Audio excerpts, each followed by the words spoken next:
Okay, great. So it's a pleasure to be here at this potentialism workshop. So I'm going to talk about modal theory as a form of mathematical potentialism. And this is joint work with Wojciech, who is my DPhil student here in Oxford, and he's here at the meeting. Right. So what I'd really like to do is introduce what I call modal theory, where we consider a mathematical structure within the context of a class of similar structures. So this is a kind of a version of potentialism that makes sense for any kind of mathematical structure, not just set theory or arithmetic. And so here we have a potentialist system is any class of structures with an extension relation, and we insist that that extension relation refine the substructure relation. So, of course, whenever you have such a potentialist system, then you can define the modalities of possibility and necessity. So a statement is possible in a world that's one of the worlds in the potentialist system if there's some extension of it that satisfies the statement, and it's necessary if all the extensions satisfy the statement. And then in the case of modal theory, one of the principal cases that we're interested in is the class of all models of a fixed first order theory. So for example, we might consider all graphs. So this is a graph theoretic potentialism where you are thinking of the graphs as getting bigger, and that's the form of potentialism that you have. Or maybe all groups or all fields. Now, of course, this includes the cases of, say, all models of piano arithmetic, which would be a form of arithmetic potentialism, or all models of set theory. Oysen and I studied, for example, different potentialist systems consisting of models of set theory. There isn't really just height potentialism or width potentialism. We had, I think, a dozen different kinds of potentialism, set theoretic potentialism in that paper. There's rank potentialism, there's top extensional potentialism, there's submodel potentialism, which is what I'm talking about here. There's forcing potentialism and so on. There's all different kinds of potentialism. And in the case of arithmetic, for example, there's also different forms of extension. Maybe you want to look only at end extensions of models of arithmetic, or do you want cofinal extensions and so on? This has to do with the idea of whether or not, for example, in your arithmetic potentialism, you allow that numbers come into actual existence, and then later on, smaller numbers might come into existence that weren't actual at the same time. For example, maybe it's reasonable to say that maybe a googolplex becomes actual before some of the smaller numbers become actual. In terms of Kolmogorov complexity, for example, a googolplex is very low complexity, but some of the numbers that are actually smaller have much higher Kolmogorov complexity, and so this is connected with that. Okay, of course, we can illustrate now the modal vocabulary in these mathematical contexts. So every graph thinks possibly the diameter is 2, because if I have any graph, I can add another node and connect it up to the previous nodes in such a way that now in a larger graph, the diameter is 2. Or every group is possibly necessarily non-abelian because every group is a subgroup of a non-abelian group, and then forever on in any larger group, it will still be non-abelian. Or every field thinks possibly every element has a square root because you can take the algebraic closure of the field, and that's a field that thinks everybody has a square root. But this is necessarily not necessary because every field also has a transcendental extension in which it's not true that everybody has a square root. Okay, I want to particularly distinguish several different languages. Of course, there's the base language of the structure. So maybe L is the language of set theory, or the language of arithmetic, or the language of graph theory. Then there's this intermediate modal language, which we call diamond L, which is where you close L under the modal operators and Boolean connectives. But you don't close it under quantifiers. So there's no modal operators under the scope of a quantifier in this language. Then the full modal language closes under everything. And then also maybe you want to add an actuality operator, which I'll talk about briefly. That's an extension of this full modal language. And then there's the propositional modal logic. This is the language that has propositional variables and then Boolean connectives and modal operators only, no quantifiers or variables. So for example, this diamond L language is exactly what you get from the propositional assertions by substituting in L sentences. That's what it would take for the modal operators to never be under the scope of a quantifier. Okay, let's look at modal graph theory. So this is sort of potentialist graph theory. And I want to explore a little bit the remarkable expressive power of modal graph theory. So for example, two-colorability of a graph is expressible. So a graph is two-colorable if you can color the vertices, say red and blue, so that nodes that are connected by an edge don't have the same color. And this is expressible because you can say possibly, so here's the graph G. This graph is two-colorable because I could make these ones all red and I could make these two over here blue, and that would be a coloring of that graph. But I can express this modally by saying possibly there are adjacent nodes R and B such that every node is adjacent to exactly one of them, and adjacent nodes are connected oppositely. So here's R and B. I think of everybody that's connected to R as being colored red, and everyone that's connected to B as colored blue. And so if there is a coloring, I can add nodes like that. And if I can add nodes like that, then there must be a coloring because I can get a coloring from that situation. Two coloring is not expressible in the language of graph theory. So this shows that the modal language is strictly stronger. But also connectivity is expressible. For example, X is connected to Y in a graph just means that there's a path from X to Y, a finite path along the edges. And you can express this, it's kind of like induction. So necessarily any vertex C that's adjacent to X and whose neighbors are closed under adjacency will also be adjacent to Y. So if they are connected, that's certainly going to be true. And if they're not connected, I could add a vertex that was connected only to the component of X, and it would be closed under adjacency, but it wouldn't be connected to Y. And so therefore, this is equivalent to being connected. Okay, connectivity also is not expressible in the language of graph theory. So this is the formal expression in the modal language. So finiteness is expressible. So again, of course, finiteness in any first order theory with infinite models is not expressible. So this again shows that modal language is exceeding the regular one. So I claim a graph is finite just in case possibly there's a point whose neighbors are connected and all have degree 2 except for two vertices of degree 1, and all the other nodes are adjacent. So here's the original graph. I'm saying possibly there's a node N whose neighbors are connected and have all degree 2 except for a starting node and an ending node in that neighbor set. So that would have to be a finite chain from the start to the end. And then I'm saying such that all the other nodes are adjacent to some of those neighbors of N. So this is exactly expressing the finiteness of the original graph. You can also express countability in a similar way. So a graph is countable just in case possibly there's a node omega whose neighbors are connected and all have degree 2 except for one node which has degree 1. And everybody else is adjacent to neighbors of omega. So this omega chain has to be a countable sequence, and if everybody is adjacent to distinct members, then the original graph must have been countable, and that's if and only. Well, we can push this further. So having size continuum, at most continuum, is expressible in modal graph theory. So a graph has size at most continuum just in case you can associate to every node in the graph a distinct subset of omega.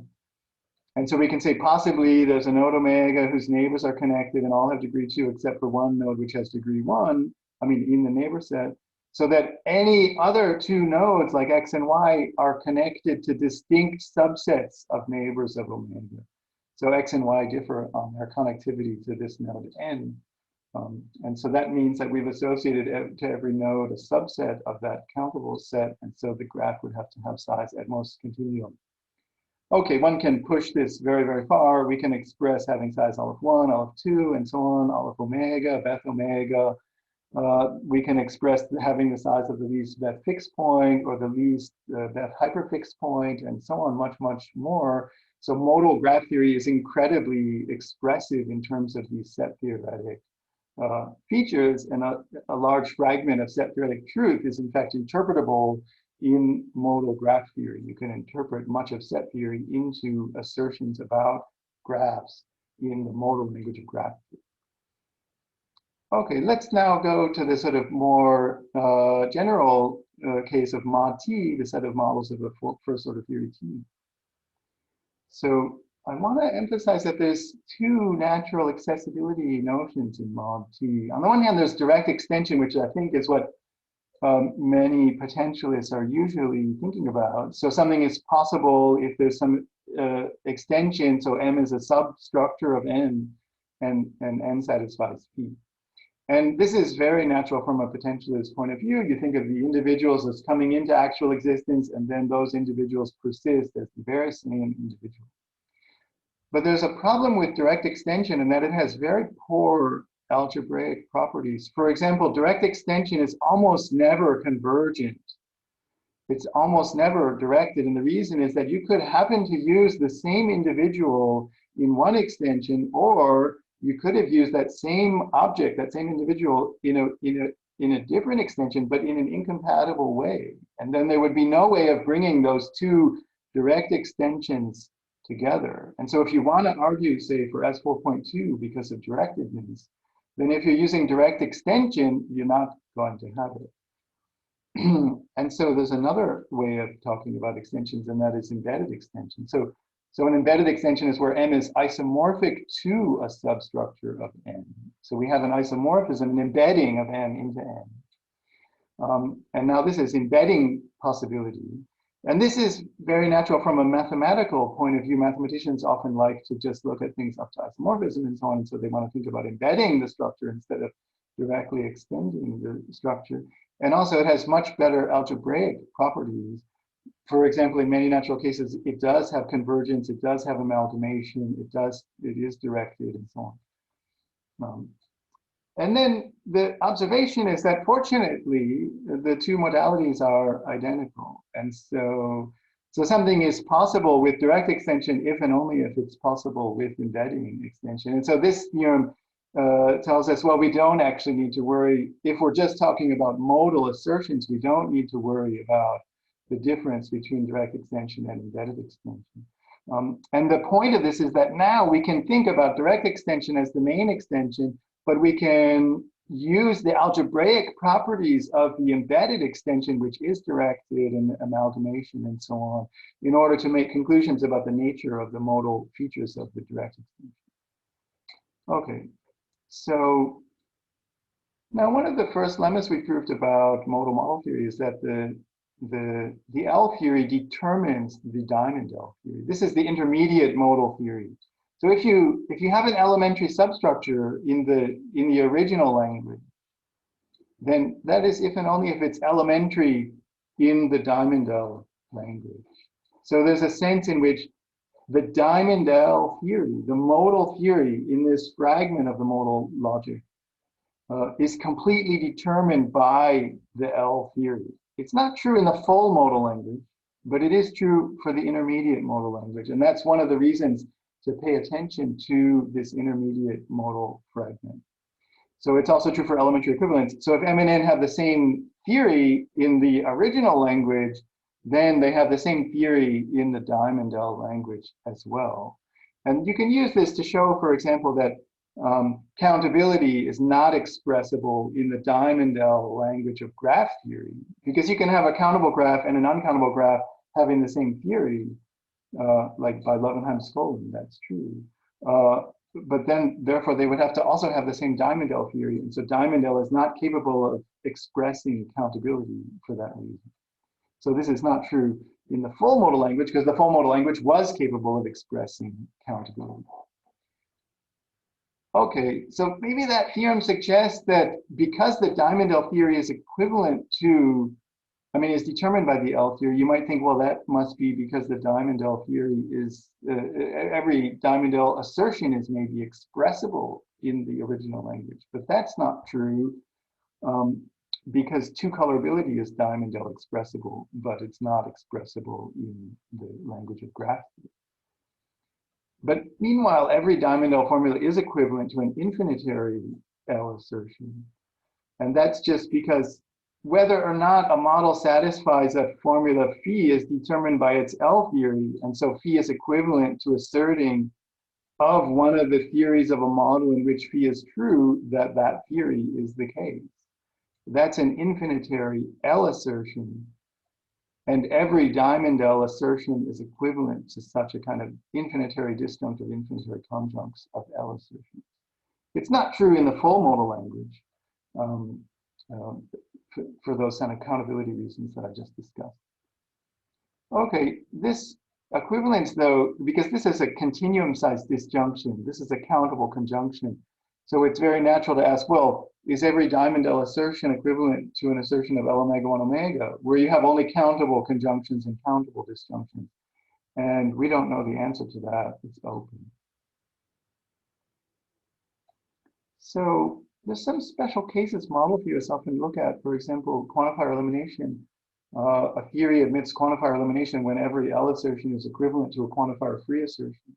So this is true in very important mathematical theories like endless dense linear orders or algebraically closed fields and so on. There's many natural theories that admit quantifier elimination.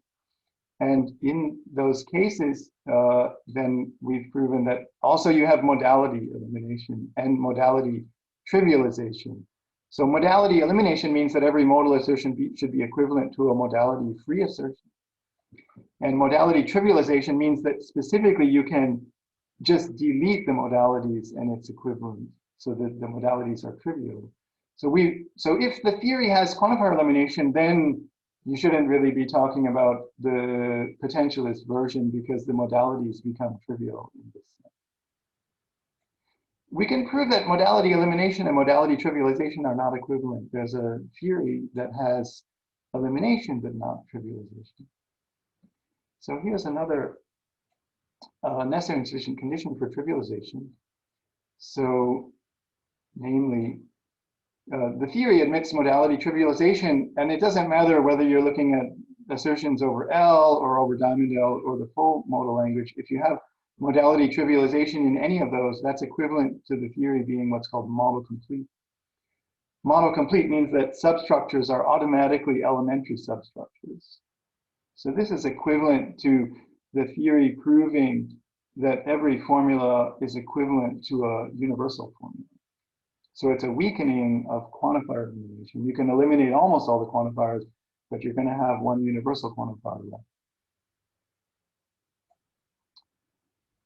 Well, it's natural to consider the actuality operator, and this is actually related to James Studd's question that he asked in the break, asking about where you are in the stages and so on. Actuality allows you, in effect, to refer back to the original worlds of evaluation.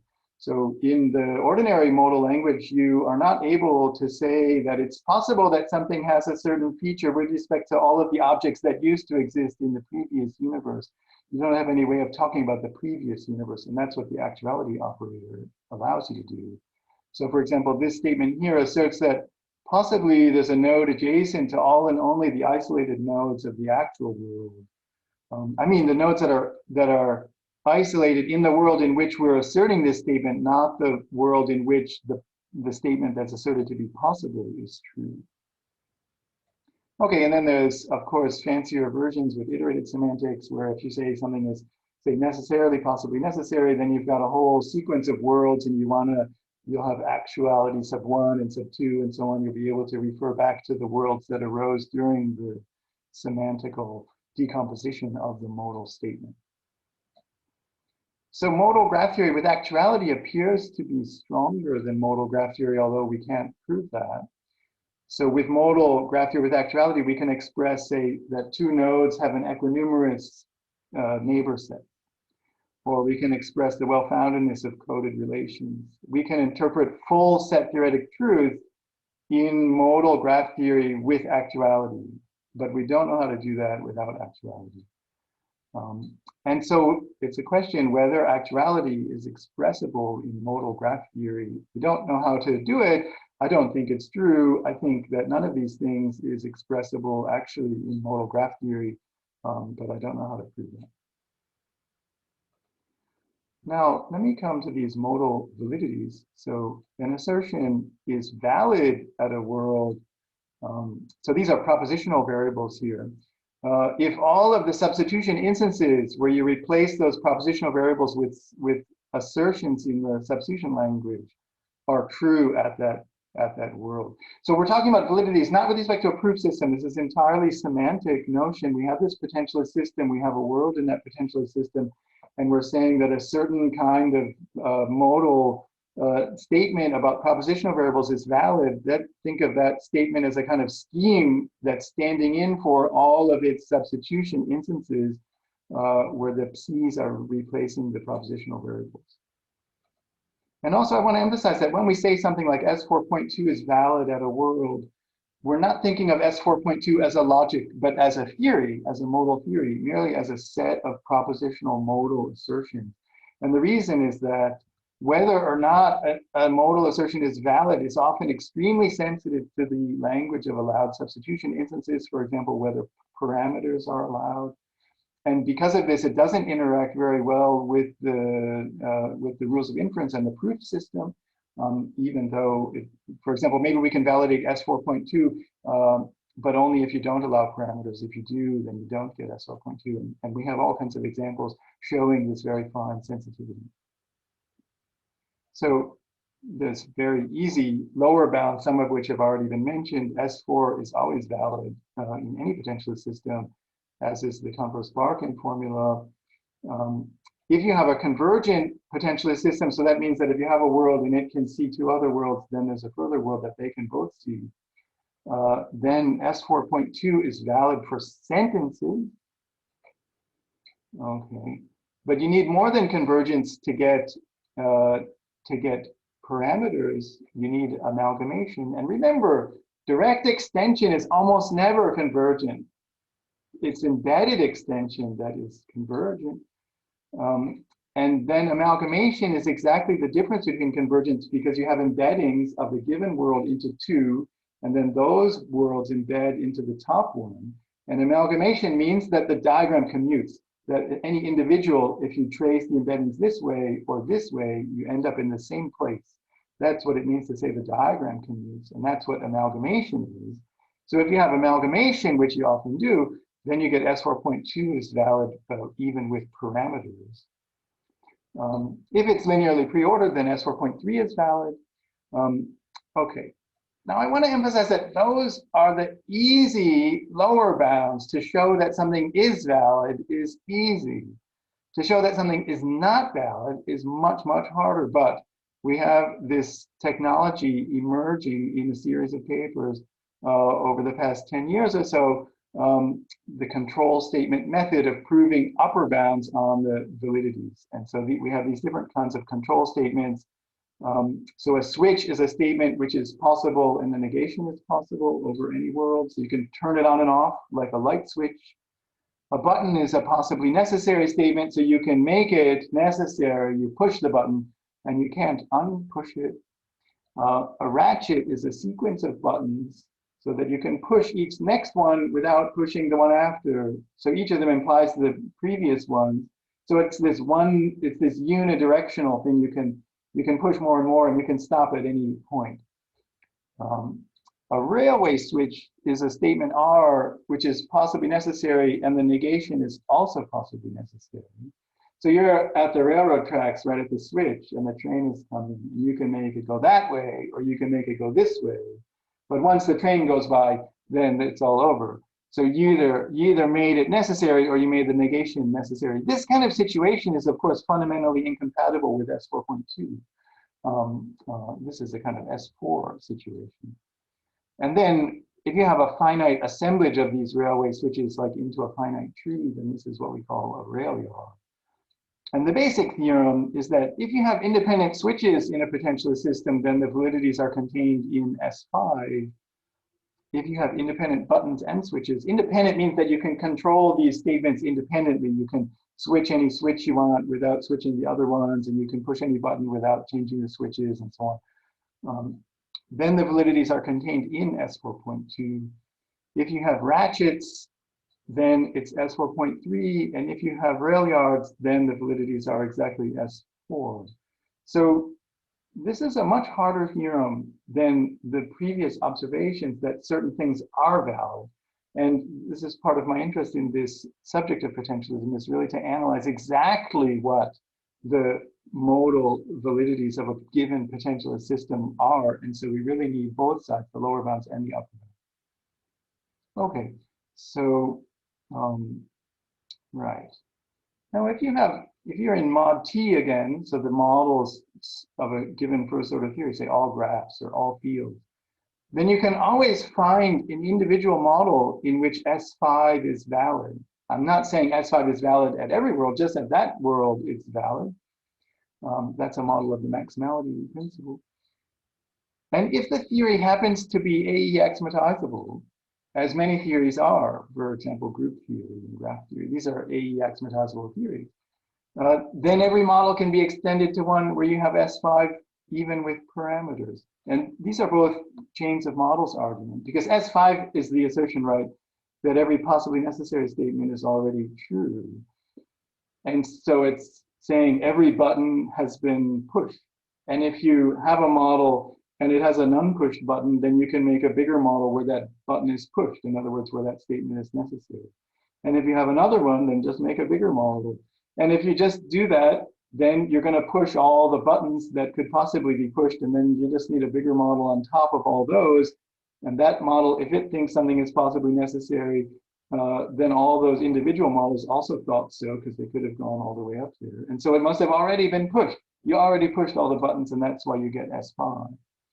And the AE axiomatizability is just used to know it's a kind of continuity of the chain. It's equivalent to saying that the union of a chain of models of T is also a model of T. And so you didn't introduce any new parameters when you went to that bigger model on top. And that's why you get S5 for the parameters in that model, because you didn't have any new ones. So it turns out that, let's see, I want to pay attention to the time. So we have some interesting results about modal graph theory. A graph validates S5 with parameters. So this is the S5 axiom. Possibly necessary statements are already true, if and only if it's the countable random graph, which is a very natural countable graph to be looking at. And it validates, in general, this is a countable graph. An arbitrary graph validates S5 with parameters just in case it satisfies the theory of the countable random graph, which is called the finite pattern property, or the Alice's restaurant property, if you've heard that. So a graph validates S5 for sentences only, just in case it's universal for finite graphs, meaning that for any finite graph, there's a copy of that finite graph inside G. So all those theorems are really generalized by, oh, I see. So a graph G validates always either exactly S4.2 or exactly S5, okay?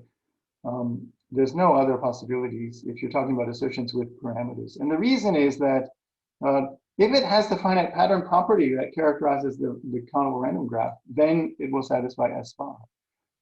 And if it doesn't have the finite pattern property, then there's a finite instance of that property that fails. And you can use that failure to generate buttons and switches, which show that only S4.2 is valid. But meanwhile, S4.2 always is valid because it has amalgamation. And therefore, you get exactly S4.2 or exactly S5 in any graph. So I guess I'm almost out of time. So let me just skip this part here and mention two more things. So this we just proved a few weeks ago. It's not possible that every model has S5 unless it also has more. You can't always have S5, because if S5 is valid in every model, then you must have modality trivialization, and so you get the trivial modal logic being valid, and that's not, of course, an S5 validity. This is strictly stronger than S5. So if every model has S5, then in fact the modal logic is trivial. So they can't be exactly S5 ever. This is in mod T. Of course, you can present other potentialist systems that aren't mod T in which you have exactly S5. So let me close just by mentioning in keeping with the theme of the workshop, this varieties of potentialism. So I think it's important. I mean, the way I approach the subject of potentialism is a kind of from a semantics point of view, from the ontology, rather than from looking at proof theory or looking at principles or statements that you want to be true for potentialism. We look at, well, what are the ontological commitments of your conception of potentialism? What are the worlds like? And then when you understand what they're like, then that's going to lead you towards which modal principles you want to adopt. And if you have a picture of potentialism in which there's a linearly growing hierarchy of possible worlds, and to be possible just means to be true in a taller one, then this is what I call linear inevitability. And you're going to see that S4.3 is valid always in such a kind of picture. So this is true, for example, in rank potentialism in set theory. If you have a kind of understanding of potentialism that, well, maybe temporarily you can extend in different directions, but if you go further, then you're going to bring those two, you're going to encompass those two inside a larger one. So this is the directed or convergent conception of potentialism. Then this is what leads you to S4.2 for directed convergence. But there's another more radical kind of potentialism, what I call radical branching or branching possibility. Namely, where the kind of potentialism that you have has fundamental choices to be made. So if you're living in a world M, then maybe you could extend to M0, or maybe you can extend to M1. But if you go to M1, then you can never extend further so as to encompass what you might have had in M0. So we have many potentialist systems exhibiting this. For example, top extensional potentialism in set theory, Hugh Woodman and I proved has this form. And also end extensional potentialism in set theory has that form. Cameron Williams and I proved that. And in arithmetic, I proved that top extensional, end extensional potentialism in models of PA has this form. And in all these forms, you have really only S4. And this has to do with this radical branching. It's like a railway switch here. Which way did you go? And I've mounted the criticism that these forms of potentialism are what I call implicitly actualist. And the reason I view them that way is that the universe fragments in the ontology of the potentialism are converging to a limit model. This, for example, maybe this is something like what ultimate V would be in Sam Roberts' talk. And without adding any new objects or structure to the ontology, but only sort of taking a limit of what is already there for the potentialist, you have the limit model. And that's a sense in which that kind of potentialism is implicitly actualist, because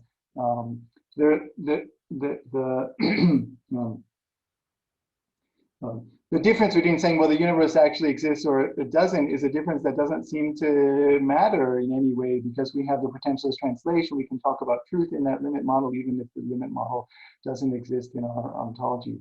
Whereas in this radical branching kind of potentialism, there is no limit model, and it's a fundamentally different kind of potentialism where you don't know what's going to be possible yet. You have to wait and find out what comes into existence in order to discover what the possible truths are. Okay, so thank you very much.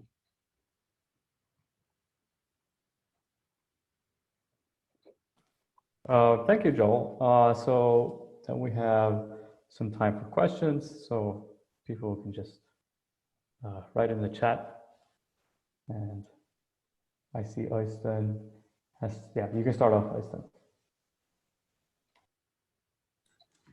Thanks, Joel. That's full of fascinating material. I'd like to pick up on the implicit actualism from the very end there.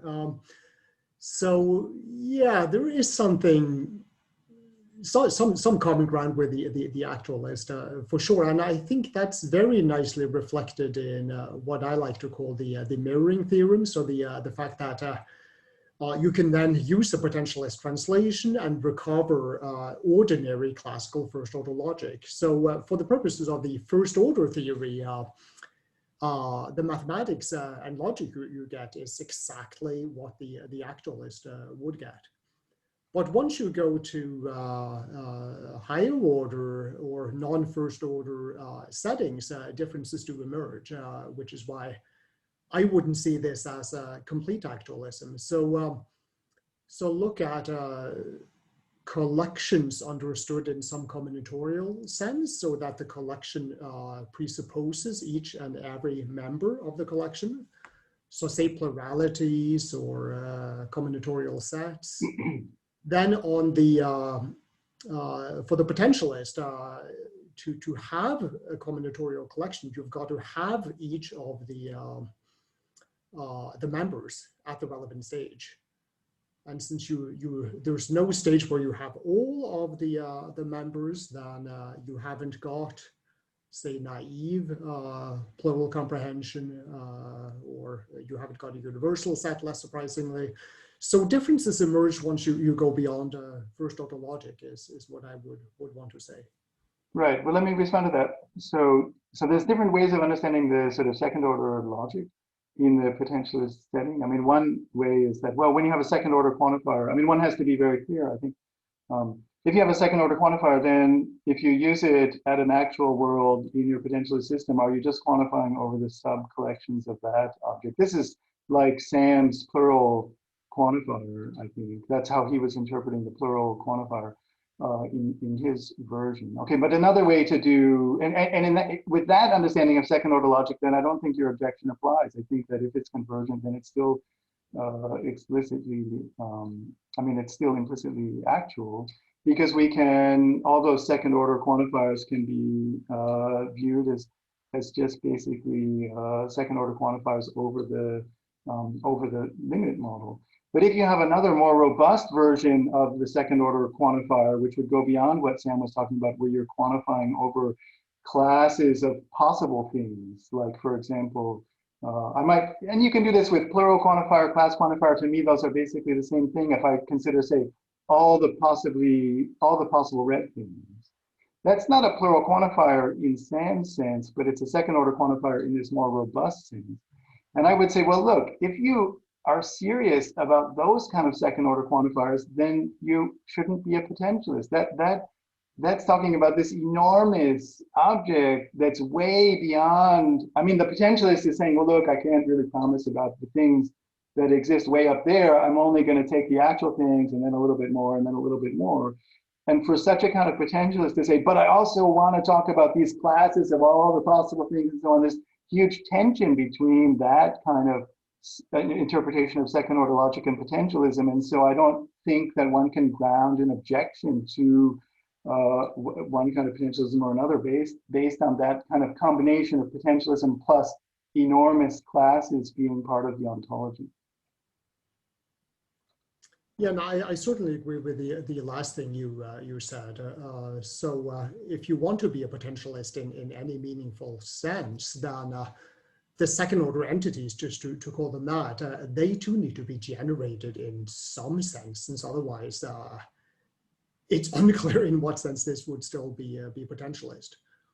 So if you wanted to have second order entities that grow as you consider ever larger worlds, then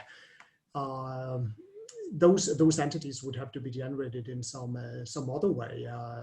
So they could be understood in a property-like way, where you give maybe a predicativist account of how those properties are generated, but you've got to say something, since otherwise. I think it's connected with Neil's question about, say, Kelly-Morris or Gödel-Bernay's set theory, because you're talking about, well, if I have an actual world, a model of set theory, and I've got classes there, then when it's extended, then those individual classes should also extend into classes of the extended model, and then it's something like what you were just describing, I think.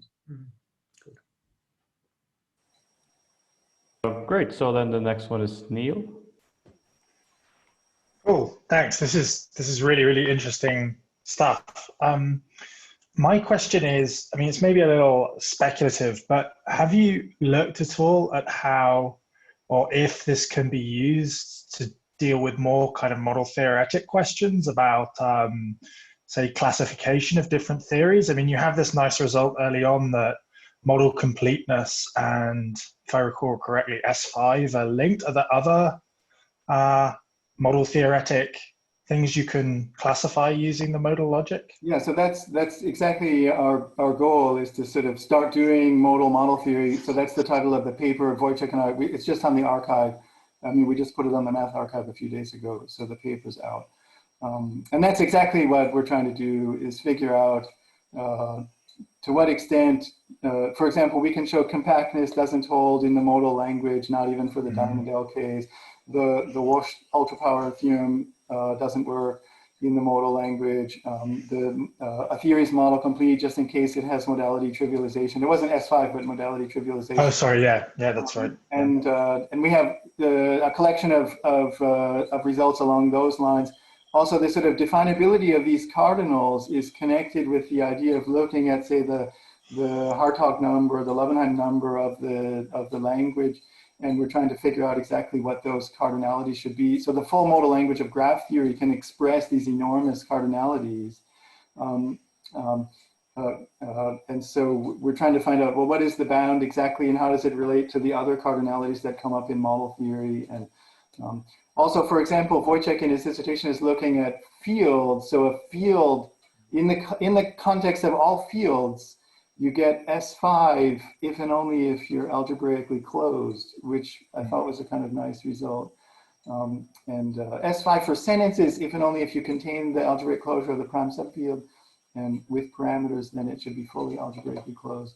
And so we have different results along those lines. So we look at, say, linear orders. How do you want to extend one linear order to another? Well, you can extend it just as a suborder, or you can extend it by adding new stuff on the ends only. Those are two different potentialist conceptions of potential linear orders, and they have different features. And so this is the kind of project. I suppose though, for a lot of kind of things the model theorists look at, this is not going to apply. So for instance, if you think about something like strong minimality, the theory has to be complete here. So it right. should be trivial, but this still has this, I mean, just naively thinking, this somehow has this modal flavor of building things up for a lot of the models and things like that. Right. I agree with that. So we're looking at mod T when T is complete. And of course, then the Diamondale theory is also determined. They all the models have the same, but it's open whether that's true for the full modal language. Okay, we don't know the answer to that. Yeah, so there's quite a lot of open questions. Maybe some of them are easy. I don't know. I invite anyone to start. Cool. Thanks very much. Good. So then Sam, next in line. Yep. Yeah, thanks. So I've been thinking about this a little bit, and I wanted to get your opinion on it. So on this divergent potentialism, right? Right. So one of the features that we have is that you can have two generics over the same partial order that can't be combined. Right? Right. Yes. Together they code the claim that the universe is countable, the ordinals are countable, whatever. Right. So each is okay on its own, but together they're not. Okay, and that would be one of the instances where we can't combine worlds if they're okay. Right. And so actually, so in that case, though, I mean, I have a paper actually about exactly that non-amalgamation result, and I mean, in the modal logic of forcing, you do have S4.2 is valid, even though you don't have amalgamation. Yeah, right, so, right. Yeah, so that's what that shows. Yeah, no, absolutely. So you still get the behavior without convergence, right? But the thing I was interested in is this: is like suppose you want to go divergent, but you're also really committed to the modal collapse principle, and you want to read it in the plural way. And so in particular, you're going to think there is a plurality corresponding to the union of those two generics. And that plurality can't form a set in that divergent structure. So if you want to go divergent and you're committed to collapse, then the standard models of these divergent systems, like just the generic universe over M, multiverse over M, is not going to be a good model of your view. And I wonder I mean, it could just be a feature of the model. You say, well, that's, anyway.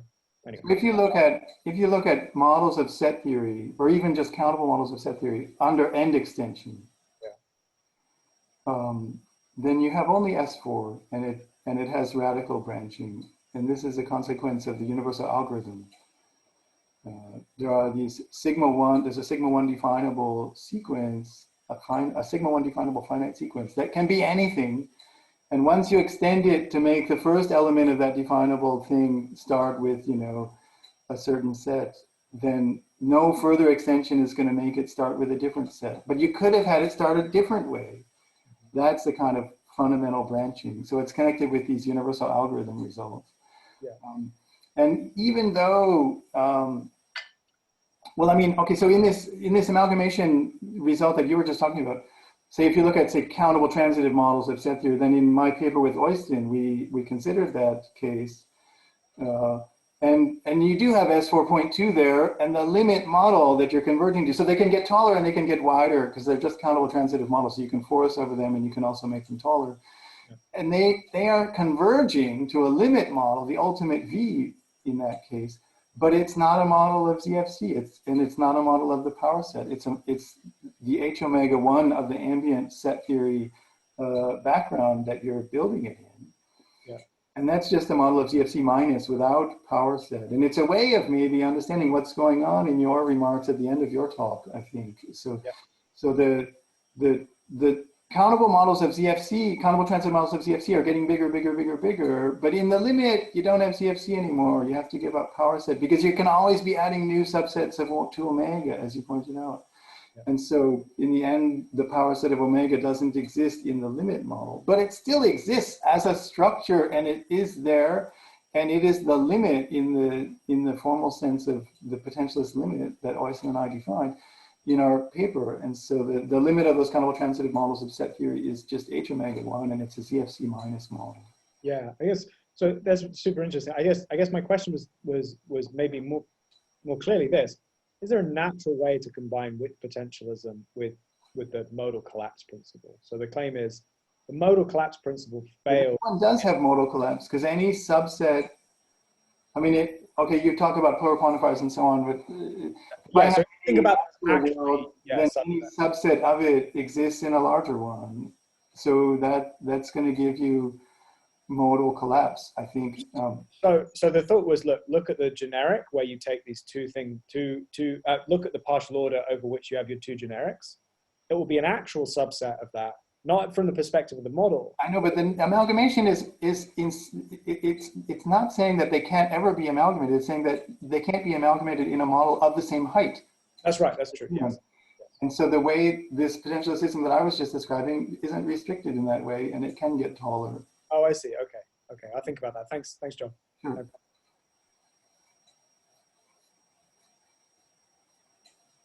Okay. Maybe I could ask if there's anyone else who had a question. I don't see anything in the comments. So I just had a question about this. So maybe it comes from me not understanding, or this mod T when you studied the potential system defined by mod T, because then it seemed you said it's nice to have convergence. It's nice to have these nice algebraic properties. While in the context of these set theoretic potential systems, you talked about, well, we want divergence, we want radical branching, or there are interesting systems like that. So can you talk a bit about the difference between Sure. those? Yeah, I wasn't meaning to express a value judgment. It's just that I myself was confused about this for a long time. For example, the difference between directedness, convergence, and amalgamation. It's very subtle, because when you have direct extension, you can't express amalgamation even, because it's the identity map. So of course, if it's converging, then the diagram is commuting because it's the same individual each way. But amalgamation is exactly related. The commutativity of that diagram is exactly what you need in order to accommodate parameters into S4.2 validity. And so really you only get the S4.2 validity with parameters when you're thinking about embeddings. And it's the embedding ones that have the nicer algebraic closure, the amalgamation property. Like graphs, for example. If you extend a graph this way and extend a graph that way, then you can put them together, but not if you want direct extension, because maybe the actual point here was Julius Caesar, and then you also used Julius Caesar over here in a different way that is incompatible, and you can't put them together, right? And so it's just exactly this Julius Caesar problem, right, of Frege.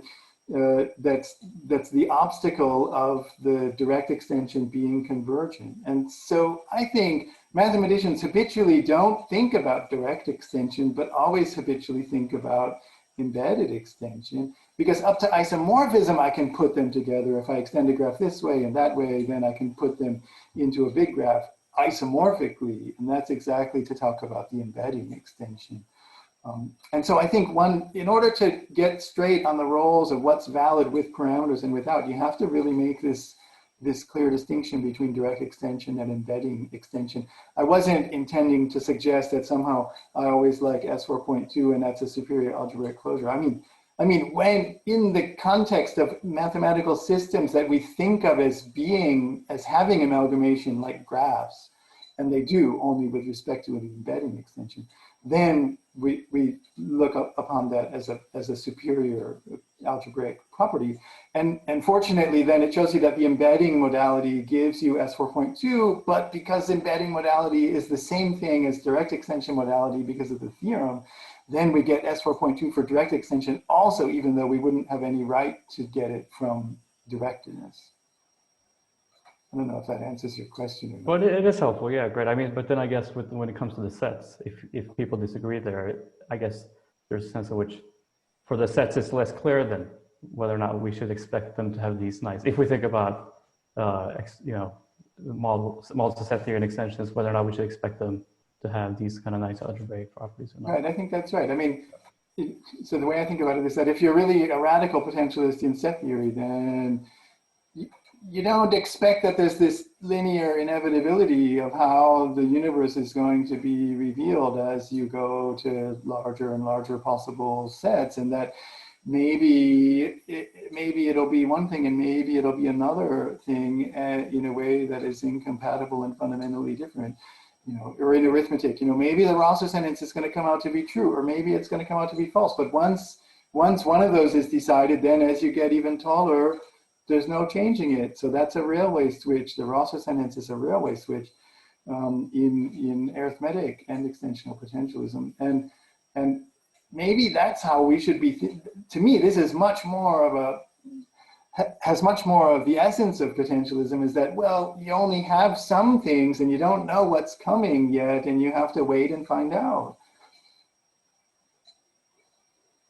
Okay, great. I think we should take a break now, and we scheduled about half an hour. So we'll start off 1/2 again. I saw there's some last questions, so maybe if you all want to stick around a bit. I mean, if people can ask questions in the break, but also it's fine.